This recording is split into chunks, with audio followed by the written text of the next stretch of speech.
It seems like there is an area of design space which has been retread a few times since the Duel Monsters era. Nomi or semi-Nomi monsters, which can be special summoned directly from the main deck. In the Duel Monsters era, we see the Metal Monsters, which special summon themselves from the main deck after the prerequisite monster is equipped with Metal Morph.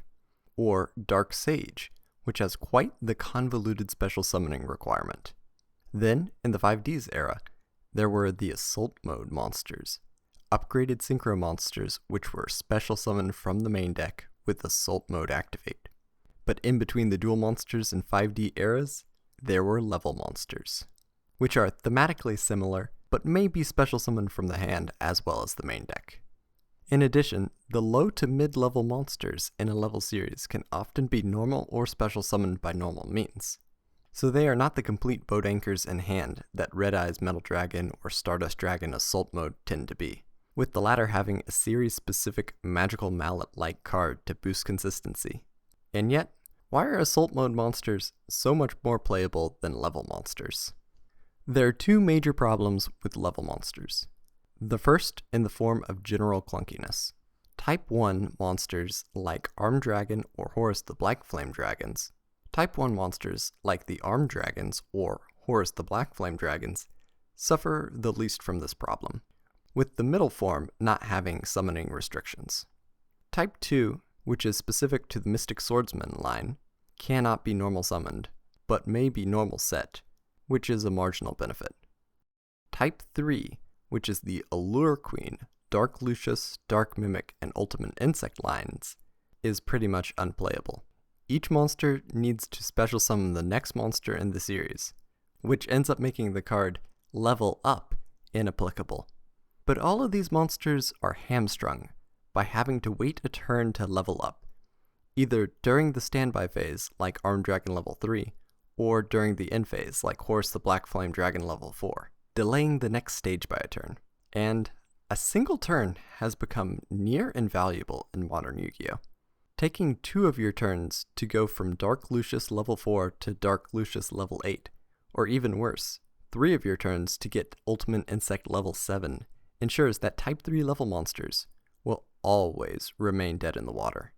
As previously mentioned, Level Up helps to palliate the mechanic, exchanging the time delay for card advantage, which is a fairly steep trade. This is the same reason that level modulation is one of the worst cards in the game, since it is such terrible card disadvantage. And the remaining support is nothing special. Level Down knows exactly what it is with the exclamation question mark combo, and just why. Finally, Graveyard in the 4th dimension is almost good recursion, but Assault Reboot is much better, and I am realizing I actually have a lot of nice things to say about the Assault monsters by comparison. But after going through all these hoops, how is the payoff? I'm going to be looking specifically at the final level monsters in their respective series, starting with Armed Dragon level 7, and I guess level 10, although it doesn't fit the mold. At best, this is a lightning vortex on a beat stick. Horus the Black Flame Dragon level 8 is selective spell negation, which is probably the strongest effect out of all the level monsters. Definitely an improvement over Spell Canceller. Silent Magician level 8 is very strong and unaffected by your opponent's spell cards, so a decent target for level up, although the conventional method for summoning this card is far too cumbersome. Silent Swordsman is Spell Canceller, so it is already outclassed by Horus the Black Flame Dragon level 8. Mystic Swordsman level 6 is Sasuke Samurai, but with a hint of Phoenix Wing Windblast. Allure Queen level 7 is a bad Relinquished. Dark Lucius level 8 has the DD Crazy Beast battle effect, which is very underwhelming.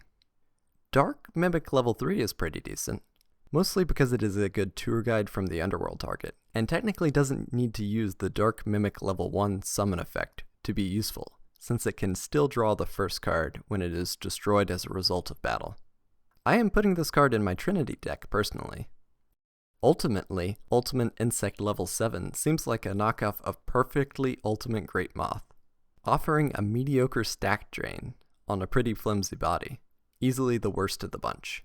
The bottom line ends up being that level monsters are too much work for not enough payoff. but there are a few potential standouts which may see play in slower, alternate formats. That is, at least before Konami disregarded the implicit requirement of waiting turns to level up, and instead expanded the ever more awkward Armed Dragon card series, perhaps to the point of it becoming an Armed Dragon archetype.